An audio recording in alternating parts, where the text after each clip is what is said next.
I'm going to hand over to Neil. Hi, Neil. Hi, Steve. Just checking you can hear me. Yes, we can hear Cool. you. Thank you so much. So thanks, everyone. I've written my experience in the form of a letter to a previous employer, which I'm going to read out today. I'm reaching out to you after much deliberation, as I believe if ever there was a time for my experience to be heard, it is now, as the world familiarises itself with the systemically racist experience of people of colour in everyday life. Recent events have awakened my own experiences with systemic racism in the workplace, including when I worked in the HR department at your company. I hope my sharing this experience serves as a reminder of the importance of educating HR professionals on systemic racism with regards to their own conduct. I have found my own experience in HR departments to be far worse than when working in the business. I don't know if this is down to some assumed immunity to such behaviour, but it's of greater importance that this education takes place for a function who should be role modelling the very behaviours it tries to uphold.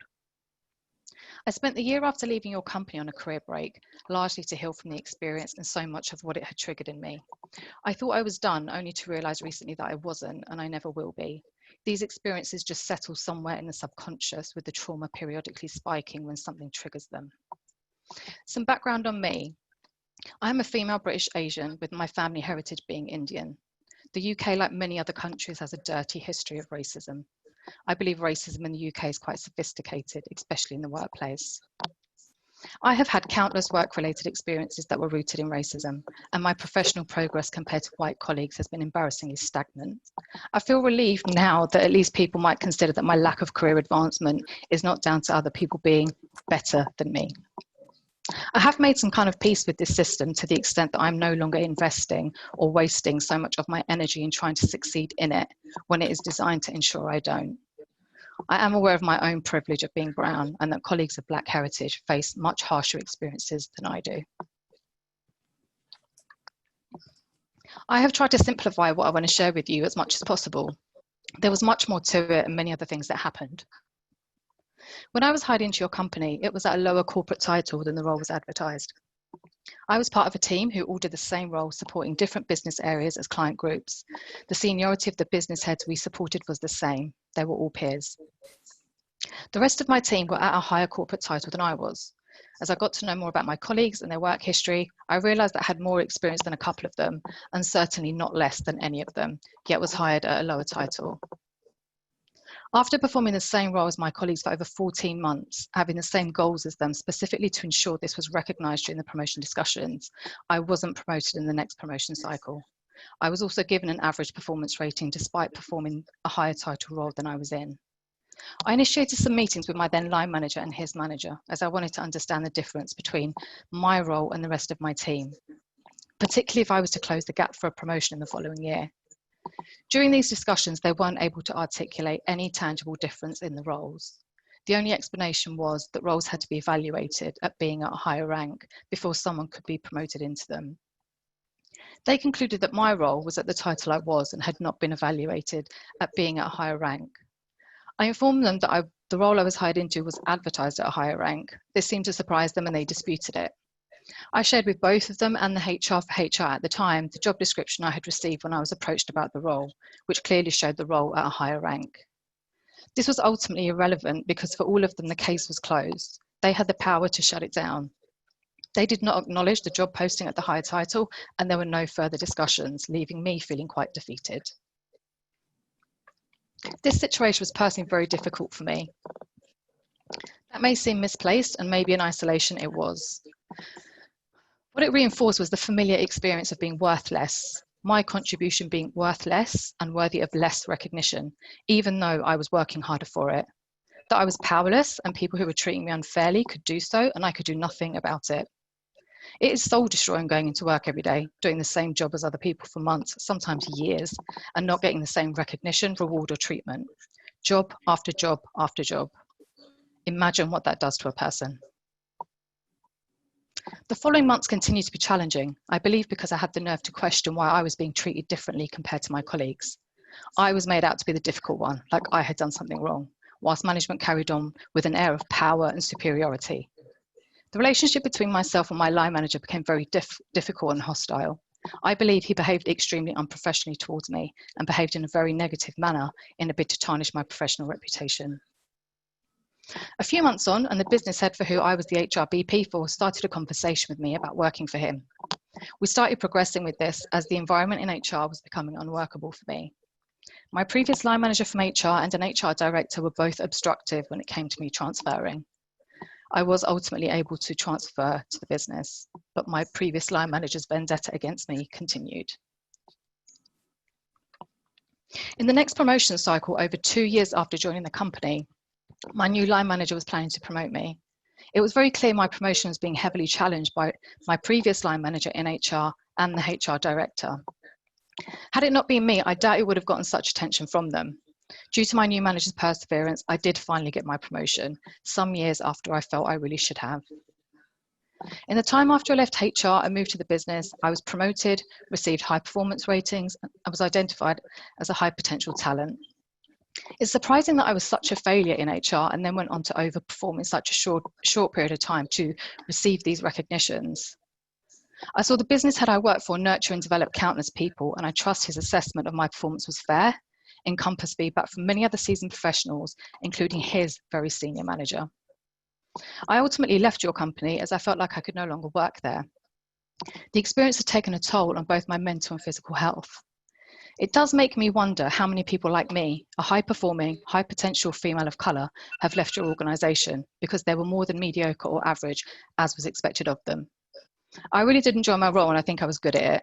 I would love to tell you that since leaving, I have excelled and advanced in my career and gone on to achieve great things, but you don't need me to tell you that that is not the case.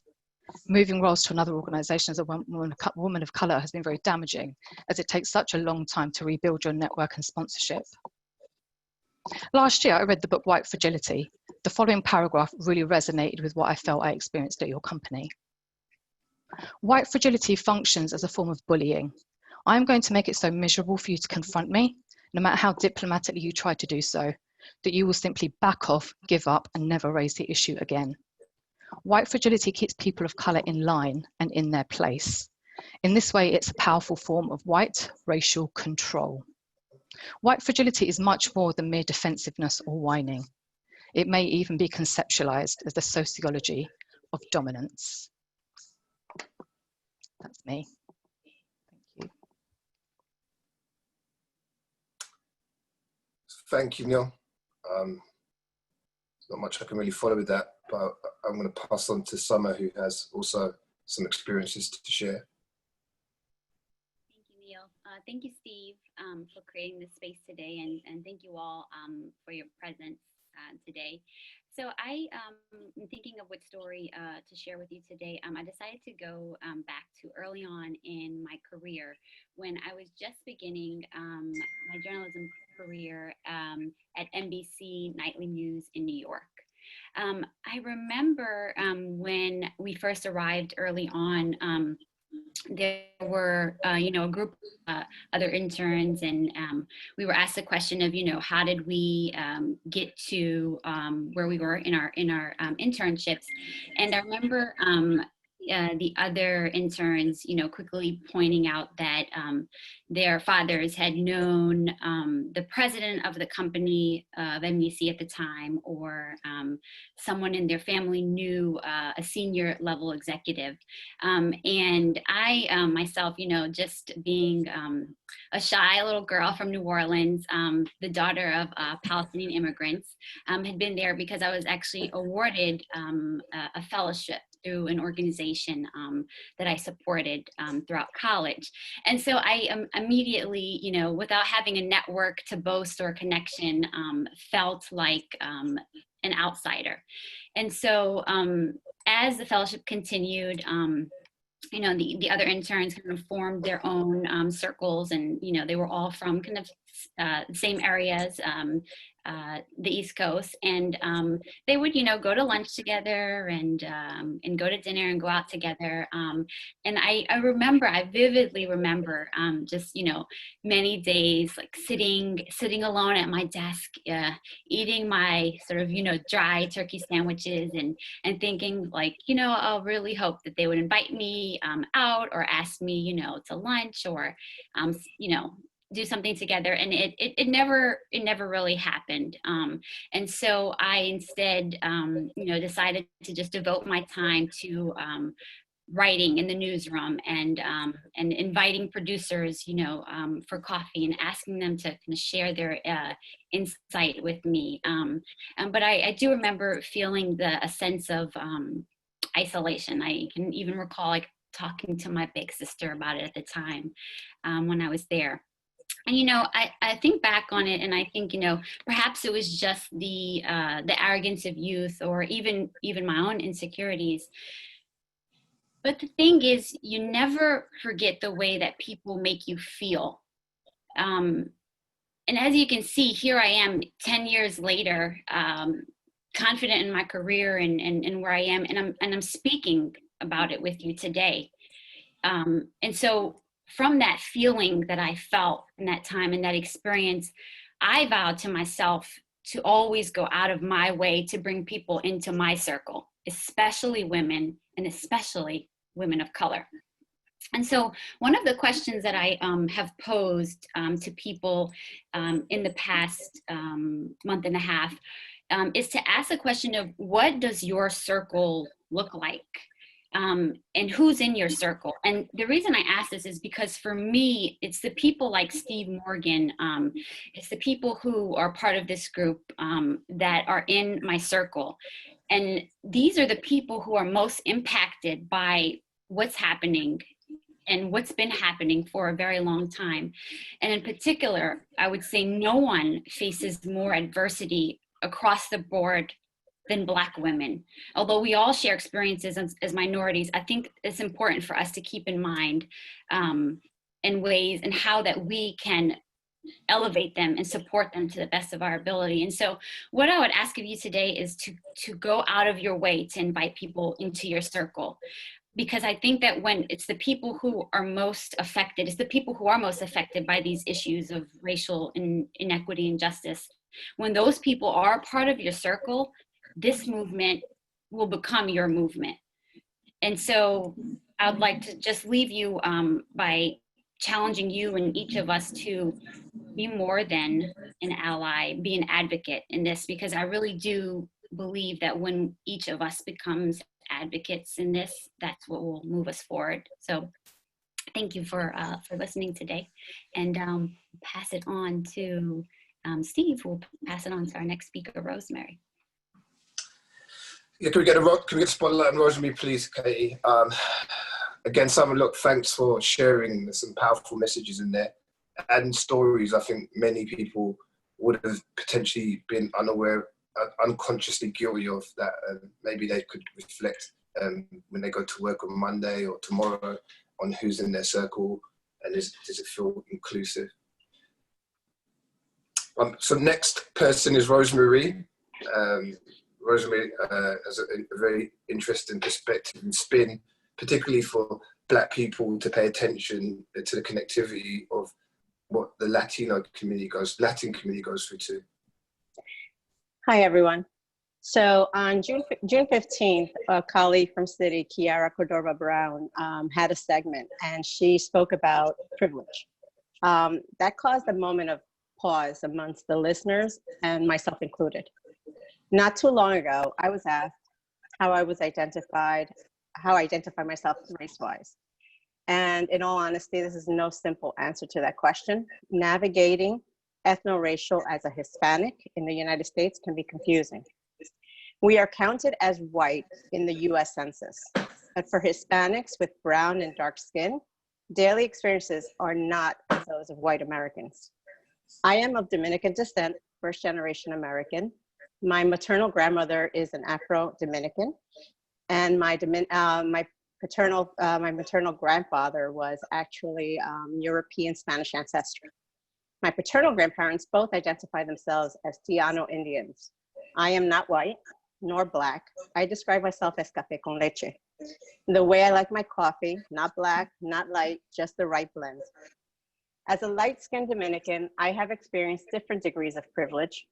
Latin history is rooted with ideologies such as mejorar la raza, in other words, improving the race. Praising whiteness and light skin, one who is too dark is not beautiful, successful, nor desirable. Children are told not to date anyone darker than themselves. Originating with descendants of Spanish, French, and Portuguese colonizers, white individuals have always been in position of power and capital. In other words, white privilege. As a Latin female, what is most palpable are the Eurocentric beauty standards: straight hair, pale skin, slim noses, and light-colored eyes. Individuals with these traits are praised and become the gold standard. Conversely, having Afro texture, incredibly curly hair, and thick is referred to as bad hair. Individuals with these traits are forced to spend hours, not to mention at times, endure pain, trying to attain that European standard. This culture is further encouraged in the media and arts through the constant promotion of lighter skinned Latinos across the Americas. Similarly to white Americans, white Latinos are less likely to be viewed as dangerous or criminal by law enforcement in comparison to Latinos with brown and dark skin. Recognizing the ways white Latinos do experience privilege is important. We must understand what that privilege means. Only through understanding can we actively support the racially disregarded people in Latin communities. We must use our privilege to influence the voices, experiences, and stories of Latinos of color. Like I said, I'm Latin, married to a Black man, and for my own daughter to say that I'm definitely have more privilege than she does because she looks more African American than I do, it really brought to heart what, how she sees herself and how the community sees her. So when Steve asked me, when Kiara spoke, that really brought it out to me, where we really had discussions. And part of the question that Stephen has is, how much time do you put in? And you know what, in this household, it's a daily event. We talk about it constantly because however our experiences, either in the neighborhood or through school. So it's definitely a conversation that needs to continue. And that's it for me. Thank you, Rosemary. Amazing perspective. And I think, some of what we're talking about is not just about what we call traditional Black, but this whole race thing is prevalent across multiple cultures. With that, I want to pass over to Nadine to share her story and some of her challenges. Hello all, morning, afternoon and evening to some of you. So I'm coming from a different angle. First of all, as a Black woman with a Black son, and also a Black woman within the financial services industry. I had my son at a very young age, growing up in South London, just like Steve. And as a Black woman having a child at the age of 18, you're looked on in certain ways. One of the questions that I'm mostly asked is, why do you speak different when you're speaking to your colleagues? And why do you speak different when you're speaking to your friends? Now, I've had to basically obtain two personalities, one for work and one also outside of work. It becomes the norm and you switch accordingly without even realizing. Now, as a mother of a Black son, you have to instill certain attributes in that child when raising that child. You raise that child to work twice as hard as their friends. You raise that child to represent themselves in a certain manner, speak in a certain way, and behave in a certain way. Now, instilling this in a young boy and being asked the question, why do I have to be different, or why do I need to behave different to my friends? And telling your child simply, because you are Black. You will be judged from the color of your skin and not as the gentle and kind and brilliant boy that you are. This is a reality of a Black person and the pain that a Black mother must go through. Okay, sorry. Why can't our children be free and just go play football outside, meet their friends, hang around in groups, and not be looked upon as being in a gang? Some people may look at the UK and think that we do not have as much racism or police brutality as you do in the US. But the difference between the US and the UK is that our police officers do not carry guns. But our children face the same inequality, racism, and injustice. Bringing up a child to accept racism and equality is the norm of a Black parent, and this is our life, basically. Ensuring that your child does not become a statistic is a challenge we face daily. When you hear a friend cry in so much pain because their child has been beaten so badly in a police cell that they lose both their hearings. You hear many stories of deaths in young offenders that are just not explained. You become emotionally drained. These are a few examples of what we face as Black people and as Black parents. I have had to shield my son and have been lucky to have a child who is naturally gifted. And natural straight A students just gets on with it, receive a Cambridge award at the age of 7-10. He's just naturally gifted. Now, can I say that for my nephews? They're not so lucky. What I want to highlight is getting good grades, graduating with a first-class honours is just not enough for our children. Yet we continue to encourage our children. We speak differently at work. We ensure that we pronounce our words perfectly. We ensure our appearances are thought through daily.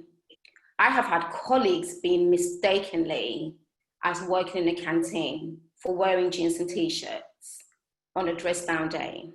There were many people, non-Blacks, dressed the same. However, they were not racially profiled. I have had colleagues go into work early and be mistaken as cleaners. The question we ask ourselves is, why must we always be racially profiled, and why do we only fit in a certain bucket of work? This is unfair. This is not new. This has been going on for many centuries. It becomes the norm, and you just live with it. I have my hair in a natural state. I'm a very confident Black woman. I don't wear weaves, I don't wear wigs. However, being confident, one day I decided to, on a dress down day, to come out with an afro, put in a high puff. I was feeling myself, lovely dressed. I was met with a comment such as, "Oh wow, you've got your scary hair on today." I was compared to Whoopi Goldberg. As you can see, I look nothing like Whoopi Goldberg, and there's absolutely nothing wrong with Whoopi Goldberg. I had comments such as, "Oh, your hair is really big and unruly. It looks like a sponge. Can I touch it?" No, you may not touch my hair. I do not ask to touch your hair. Why do you feel the need to touch mine? There are many stories I can share with you. It's emotional, it's upsetting. You get angry, you cry, but you keep it moving.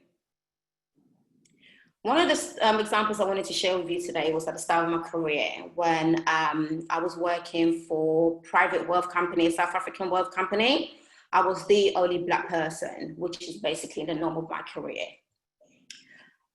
We had colleagues come over from Jersey, and a gentleman approached me, took my hand, stroked my skin, and proceeded to say, "Oh wow, your skin is very soft." I wasn't angry, I wasn't upset.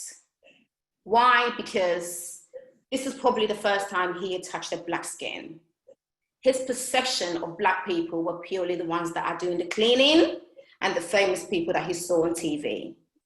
He had never seen a professional black girl dressed better than everybody else in that office, looking amazing. He needed to be educated. My manager at the time was very upset. I was not upset. I just felt like I just had to educate him and give him the privilege of meeting a black person outside the box of what he saw us to be.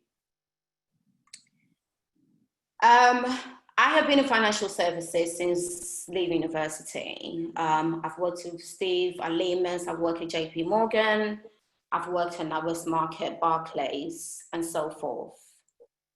I'm a VP, or senior VP as they like to call me, and I have been waiting to make directorship for 4 to 5 years in my last employment before I left.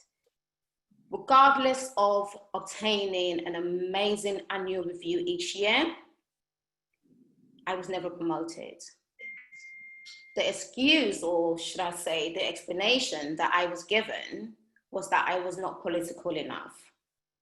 Now, what does that mean? Are you able to provide me with examples of such? No. You can challenge it, and it gets to a point where you just lose hope of actually climbing that ladder, because you are forced to accept that there are not many people like yourself above that level. Now, is that right? Is, going above and beyond not enough? Is being productive not enough? Is making changes, saving the bank not enough for you to give me a seat at that table? My niece, I'm going on too much. There are many stories. I'll give you a last one. So my niece just made one of the finalists on an internship in banking. There were 20 people that made it. Out of the 20 people, she was the only black person. On the panels, there was one black person of which she felt that she had to impress that black person. So this is just to tell you that representation is key. Outside of that, she questioned herself that if she was able to make it, how was she going to fit in? How was she going to represent herself and wear her natural black hair? She's 18 years old. These are not the questions that an 18-year-old should be asking. So just to say, we're tired. I'm emotionally drained. I am tired of being tired.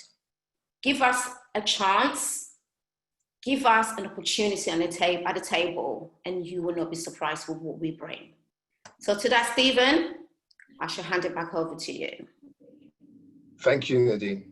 A lot to absorb in that. There's so many different messages. In the spirit of time, let's move to Tasha real quickly. Kate, put the spotlight on Tasha, as we're running against time now. Hello, everyone. Thank you, Steve, for giving me this opportunity. My background is insurance and mortgages. My parents come from, my dad, rural Virginia, my mom from North Carolina. My dad's skin is dark as coal, and my mom is really, really, really lighter than me with hazel eyes. And I remember as a kid, my dad used to say, to be African-American is to be African without memory and American without privilege. And he would say this all the time. And it's funny how it doesn't sit with you until you become an adult in America. I haven't really experienced racism or systemic racism that I can remember until I was past 30 years old. I remember sitting in a big meeting that had managing directors and a lot of team members. And one of the team members, she had just cut her hair down naturally.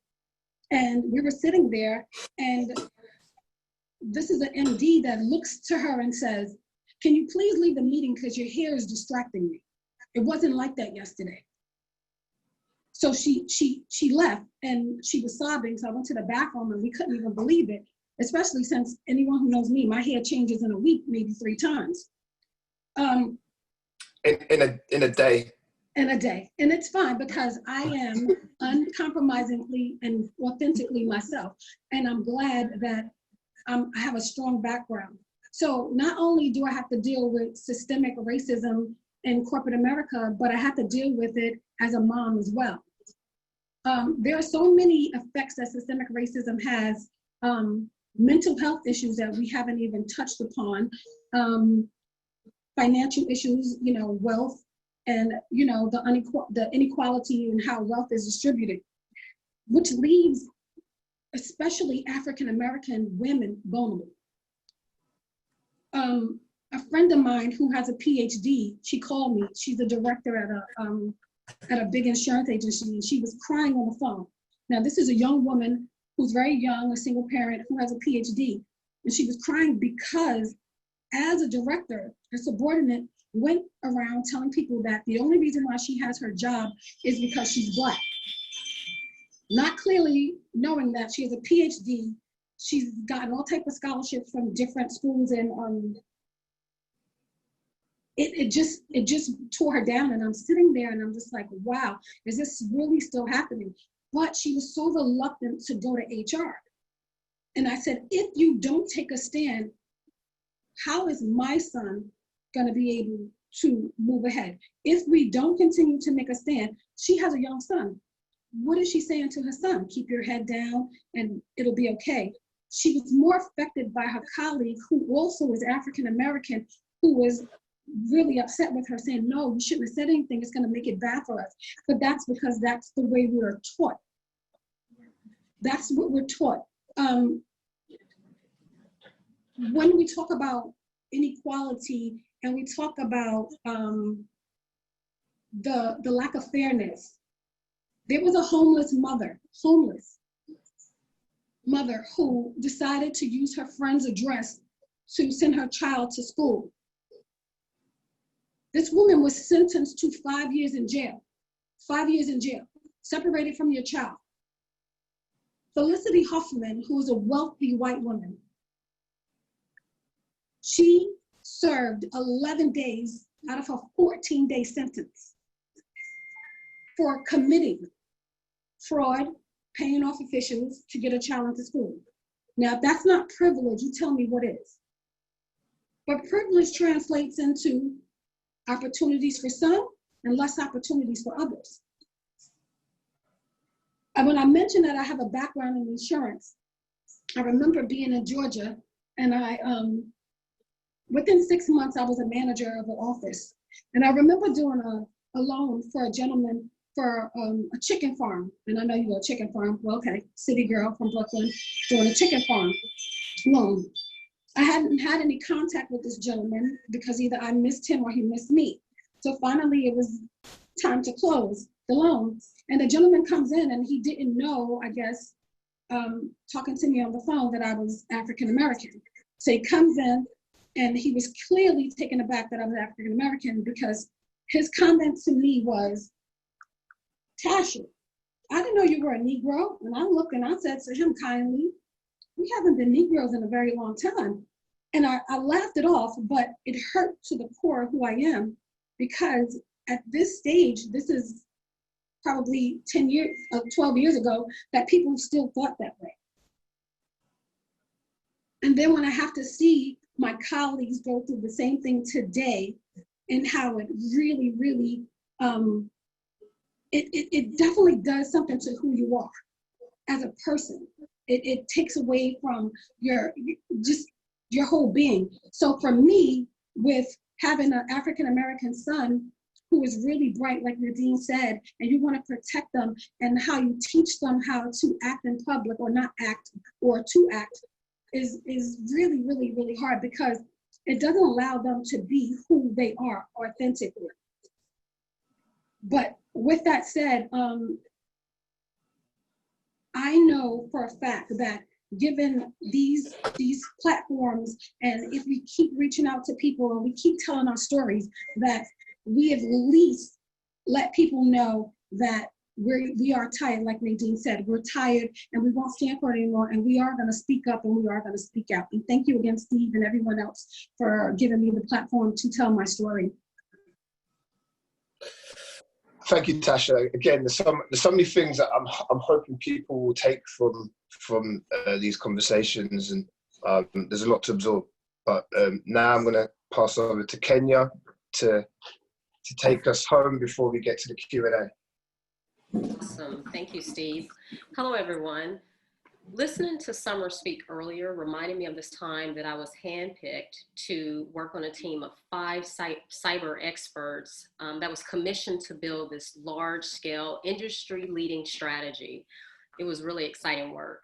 Not only was I the only Black person or person of color on the team, but I was also the only woman, right? So within my first few weeks on the team, they were really rough for me, to say the least. Similar to Summer, I felt alienated and disconnected from the rest of the team. We had a very, very small work area, and I noticed that for every break or lunch or even to leave for happy hour, they were always together, right? So it was like everyone would get up and it was kind of dramatic and they would all leave, and then I was kind of left there alone.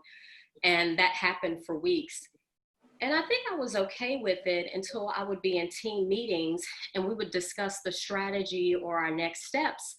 And they would say, we already made a decision. We're going to do X or Y. And I said, oh, when did we come up with that? And it was during lunch, right? So it was during these lunch meetings and after work meetings that they were building the strategy from the team. And of course, I wasn't invited, so I didn't really have a say or input. So at that point, it was impacting my work balance there. So one day I was talking to one of the gentlemen and he asked me, how was the team? How do I like to work? How do I like, what we're doing? And as I began to answer, we were interrupted by one of the other guys that summons him over for lunch. So I guess I looked a little disappointed and they asked, hey, would you like to go to lunch with us today? And I said, absolutely. I've been waiting on this moment. So I went to lunch with them. And at first it was kind of the same old, is that when I tried to speak, they would either talk over me or not really listen to what I was saying. Until one of the guys said, hey, guys, every time she speaks, you're talking over her. You're not letting her finish her thought. She actually has some good things to say. So it was from that moment on that it seemed like their minds were a little bit more open, and we were able to have a conversation where they asked me more about myself, who I am, and they realized that we had a lot more similarities than we had differences. After that moment and after our lunch, our complete work dynamic changed. Everything, we had more, and we have more of a cohesive unit in our meetings. We were able to work on projects together, and it really just increased our entire work output just from that simple gesture of going to lunch and also being open-minded to really just getting to know who I am. And I said that to say that throughout my career, when I think about my times that I've been most impactful or most effective, it's when I've had allies that spoke out and kind of had my back, and they called out things when they didn't see that it was working for me or when I was uncomfortable, or just a simple gesture as inviting me to lunch. It really went a long way into helping me feel more included and inclusive into our work environment. That's all I have to say, Steve. I'll leave it over to you, but I'll leave you with this quote that I love so much is that, and you might have heard it before, and it says, diversity is being invited to the party and inclusion is being asked to dance. So thank you all for listening.